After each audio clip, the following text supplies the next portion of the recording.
Greetings, I'm Dr. Karen Lewis, and I'm proud to be a part of the Comeback Champion Summit. Let's talk about the mindset for success. We've all heard the saying that you are what you eat, but it's more important to know that we are what we think. Proverbs 23:7 states, "For as he thinketh in his heart, so is he." So as you think of yourself in your heart and your mind, that is who you are. What is a mindset? A mindset is a group of attitudes that display your values and they're held strongly by someone. So we want to talk about what is that mindset for success. First and foremost, we're human. That means we've made mistakes. Along our walk, we've identified character flaws that need to be addressed for us to be successful. So what we want to talk about is how do we come back from those setbacks? How do we move forward even in the face of some disappointments and even some failures? Those are not bad words. Because trust me, if you've lived life any length of time, you've had disappointments, you've had hurts, you've had failures, you've had things that you wish you had done differently. We all have cringe moments. I know I have cringe moments where I wish I had made better decisions or done things differently. We all experience that. But how do we achieve or obtain that mindset for success that we can move forward? Because truly it's in the face of adversities, it's in the challenges that we face. That is where we're made. That is where we're defined. That is where our character is refined. Remember, your past defines you not. You define yourself by what you've learned from the past and take with you moving forward to your future. So never lose hope. Never be a slave to the past. Never be a slave to the things that happened behind you, but take forward what you must. So the first part of our lesson is going to be learn and move on. And learn and move on has three different components. The first is to reflect. You must reflect on your experiences. In order to grow and to learn, you must look at it objectively. You don't need to make excuses for yourself. You need to own and take responsibility for your choices, your errors, and what you did to contribute to that situation. So reflect. Then the next step is to retain. Retain the lessons learned. Retain where you, as you go through that objective process, and you may have a mentor or a coach or a sponsor who will give you honest feedback where you see what you did wrong in the situation.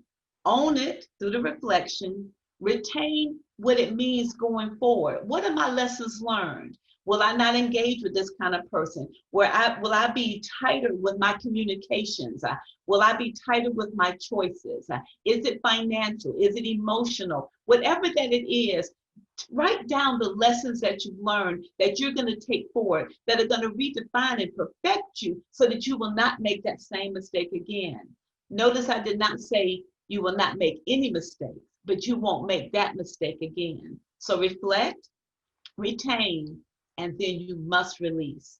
You must release the things that don't do you any good going forward. You must detach and release the emotional components that can make it a bondage for you, that can make you feel obligated and held to the past and prevent you from moving forward. So reflect, own, retain, learn, and take forward, and then release anything that is not going to serve you well as you go forward. The next step we're going to talk about is the attitude of gratitude. You know, there's a lot going on in the world today, but let's look over your whole life.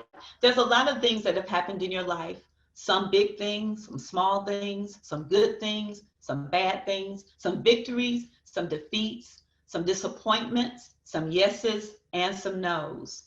We must learn how to have an attitude of gratitude for all things, even those things that hurt, even those things that we don't fully understand. We have to understand that everything works together for our good. And if we approach things with the attitude of gratitude, I might not understand why this happened. I might not understand why this person walked away. I might not understand why I did that, but I'm grateful for whatever that you have. Start every day off listing out 5 things that you're grateful for. It could be that roof over your head. It could be something small. I opened my eyes this morning. My family, whatever, look for 5 things every single day that you can have gratitude about. And even in the midst of challenges, you can always say, this is a challenging time, but you know what? I've made it through challenges before, and I came out better and I came out stronger. And even though it's uncomfortable, and even though I don't like it, it's going to help make me a better me, to be my best self going forward. I don't understand it right now, but down the road, I'll understand it more by and by. Down the road, it's going to make sense. Down the road, whatever I've learned through the situation, I'm going to need that lesson later on to be more successful. Always see yourself as climbing, climbing, climbing to the summit, climbing to the next point, to the next ledge, to the next high point. Climb. The next thing is dream again. Once you have learned and moved on, once you have established that attitude of gratitude, then you must allow yourself to dream again. A lot of times when we experience setbacks, we have a pity party. We kind of mull around a little bit in those negative thoughts, but we have to pick ourselves up and we have to dream again. It might not be the same dream you had, or it might be the dream that you had that you feel you've experienced a setback in, but you just need to refine it. You need to tweak it. You need to tune it. But the thing is, you must dream again. You must never stop dreaming. Because if you stop dreaming, you stop living. It is our dreams that motivate us. It is our dreams that give us our reasons for getting up in the morning. It is our dreams that help us to press through the hard and difficult times. Now, with that dream, whether it's new or revised, you've got to have that plan. You have to be organized and disciplined. You have to understand what your goals are. You can't be all over the place. Okay? Sometimes you can have too many dreams or too many goals. Narrow down to what is the most important. Stagger it. What one thing could you achieve right now that would be a solid foundation for the next steps, for the next goals, for the next part of the dream? So you must learn to compartmentalize it, document it, write it down, put your action steps down, and then also be very disciplined. Be very disciplined, meaning every day, I'm going to do something towards that goal. If it's 1 hour, if it's 2 hours, if it's 3 hours. Every time you put off doing something towards your goal, you are designing your own delay. Sometimes we look at others and think they're the reason why we have delays. But if we're not diligent and disciplined in pursuing our dreams and doing something every day towards that dream, we are delaying our own vision. The next is persistence. You must be persistent. You must be respectful, yes, but you must be very persistent. Don't be afraid to ask. Sometimes the answer is no, and you might have to come back or go to someone else. But the thing is, don't be afraid to ask. Be persistent in what you know you need to do. Be open to the feedback, make adjustments along the way, but all someone can say to you is no.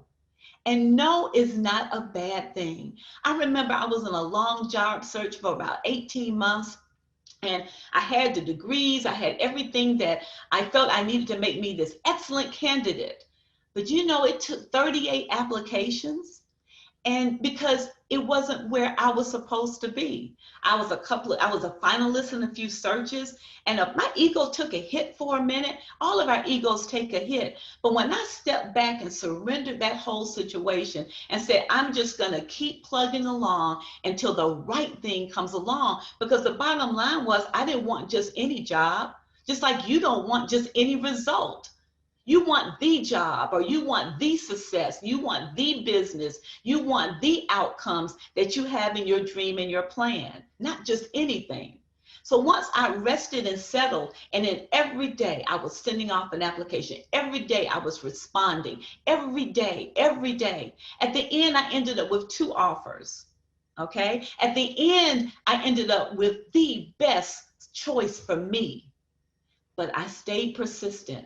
I didn't take it personal when the answers came back no. And that was a growth point for me, because you do tend to take things personal. You do have to move your ego out of the way and understand, don't take it personal. I really got to the point where I realized that every no was bringing me closer to my yes. The thing I didn't know is how many no's there would be, but I only needed one yes. So be encouraged, but be persistent. And that leads into grit. What is grit? Grit means rolling up your sleeves. Grit means not being afraid of doing the hard work. Just like I talked about the discipline about doing something every single day.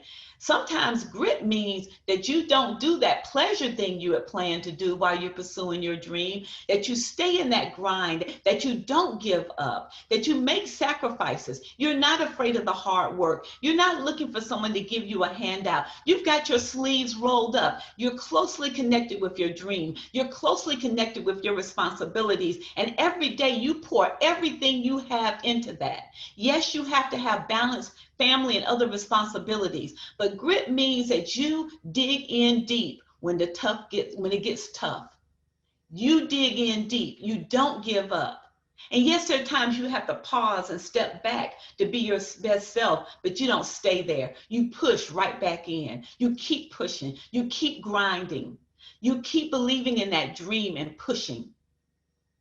Another one that I found was very important to me for a mindset for success, because a mindset for success is positive. It's one of gratitude. It is not negative. And you have to work very hard. This is something I have to do every single day. And that is let not a bitter root take hold. And what I mean by that is sometimes through our disappointments, our hurts, even mistreatment or injustices that we've experienced in different areas of our lives, we can have a bitter root to take hold in our heart. And that bitterness and that anger can translate into meanness and anger and negative thinking. And what happens, whatever's in our hearts is what exudes from us. I went through a period of time probably 20 years ago, and I call it a very, very dark time, but this is where I learned this lesson, where I was angry on the inside. I was angry about a lot of things. And that started to translate in how I looked at the world, how I looked at myself, how I looked at everything that I was doing. And it was a darkness. And I found I did not like that because it was taking its toll on me. So I began to do the very difficult work of the self-reflection. I was grabbing anything, my Bible, books, seminars, different leaders at that time who talked not just about positive thinking, but talked about how you really get to the root. See, the thing, I'm not talking about anything superficial. I'm not talking about anything on the surface. I'm talking about you got to dig real deep, very, very deep inside of yourself. And you got to do the work to pull out the things that are holding you back, to pull out the negative thoughts, the negative memories. You got to take it out. You got to do the work. You got to unpack that baggage. The word unpacked is getting used a lot now, but you really do have to take that suitcase and unpack it. And then what you need to discard, what you need to put back in the suitcase to take with you, and what you need to give away. But once you do that, you never want to let a bitter root take hold. You do have to show forgiveness. First, forgive yourself. You have to forgive others, and understand that forgiving doesn't necessarily mean there's going to be a conversation with that person. Sometimes that person is dead and gone. Sometimes that person is not ready to have the conversation. But the thing is, that doesn't matter because you're releasing yourself. So you have to make sure that you let not any bitter root take hold. And I'm not saying that's easy, because when we're hurt, we're hurt. We want to nurse our feelings. But the thing is, we have to protect our heart. Because remember, what attracts people, what draws people to you is your positivity. It is the values and beliefs by which you live that exude through your very essence, the aura of your every interaction with you. When people talk with you, do they walk away feeling enlightened and revived, or do they walk away feeling drained? So that's something you have to look at. But remember, let not the bitter root take hold. Stay clear, stay free, stay positive, and stay the best you. The next thing is, I'm a sponge. I believe I can learn from anything and everybody. And when you have that attitude that I don't know everything, I know what I know, but I don't know everything, and you look at every interaction with every person, I can learn from my 3.5-year-old grandson. I can learn from my 10-year-old granddaughter. I learn from my husband. I learn from my children. I learn from my coworkers. I learn from my superiors. I learn from my pastor and my first lady. I learn from my parents, my sisters. I learn from the person in the grocery line. Whatever you are exposed to, you have an opportunity to learn. Everything around you, the situations, the circumstances, the people have something to offer. But the thing is, we have to be looking for that. We have to be expecting that. We have to change our mindset and not get so busy and get so bogged down in the weeds that we forget that all around us is knowledge, wisdom, opportunities to learn, to grow, to perfect, to change. And when you look at that, look at the world like that and become that sponge. And remember, now sponges, when you put it down, it doesn't discriminate on what it soaks up. So I'm talking about being that positive sponge. You want to make sure that you embrace those good things that will make you better and take you forward. When you see the negative things, that is what you leave along. But that's what we talk about, that reflect, then the retain, and the release. You've got to release the negative things. Don't embrace them. Don't bring them in close to your heart. And last but not least, you must believe. You have to believe in yourself. If you don't believe in yourself, no one else will. Now, there are times we experience doubt in ourselves, but there'll be somebody around us who continues to point out what they see in you in a positive way. And this is where it's very important to protect what you allow into your space, what you allow into your mind, into your heart. The people that believe in you, the positive books. I'm a big person on reading and on the Audible books, but I choose things that are going to inform, educate, inspire, motivate, and improve who I am. I see myself as a continual work in progress. I fully and firmly believe that until I draw my last breath, I have the capacity to grow and to change. And guess what? That's not a unique quality for me. The same goes for you. Until you draw your last breath, you have the capacity to grow and to change. You have the capacity to establish the proper boundaries around yourself. That's what we learn through our setbacks. That's what we learn through our failures and our challenges and our disappointments and our hurts. We get to know ourselves better. And when we get to know ourselves better, we know how to better establish boundaries. But those boundaries first are within ourselves. Because if we establish the proper boundaries within ourselves, then we will establish the proper boundaries with others. I thank you for the few moments we've had today. We just want to remember that we want to learn and move on, reflect, retain, and release. Then have an attitude of gratitude. Dream again, set a plan in motion, write it down, be disciplined and diligent, pour into it every single day. Demonstrate grit. Don't be afraid of the hard work. Be resilient. Stay with it, persistent. Every no gets you closer to the yes you need. Let not a bitter root take hold in your heart. Let not those things become a bondage to you. Be a sponge. Look to learn from everything and everybody around you, the positive things. Pour into yourself the things that you need, the good things, and release the bad things. And last but not least, believe.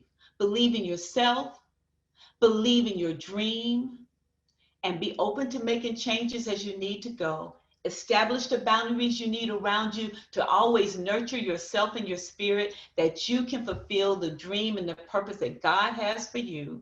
Remember to take care of yourself by whatever way that looks, whether through it's prayer, meditation, massages, exercise, dancing, singing, whatever that it is that nourishes your spirit. You must take care of yourself, especially in these very uncertain times.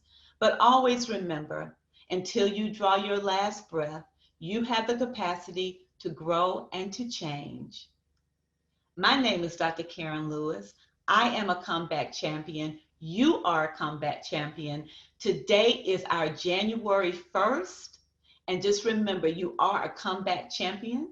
If you want to stay in touch with me for other programming or services that I have, you can reach me at klsuccess1@gmail.com. That is klsuccess1@gmail.com. klsuccess, the number 1 @gmail.com. Stay safe and be well.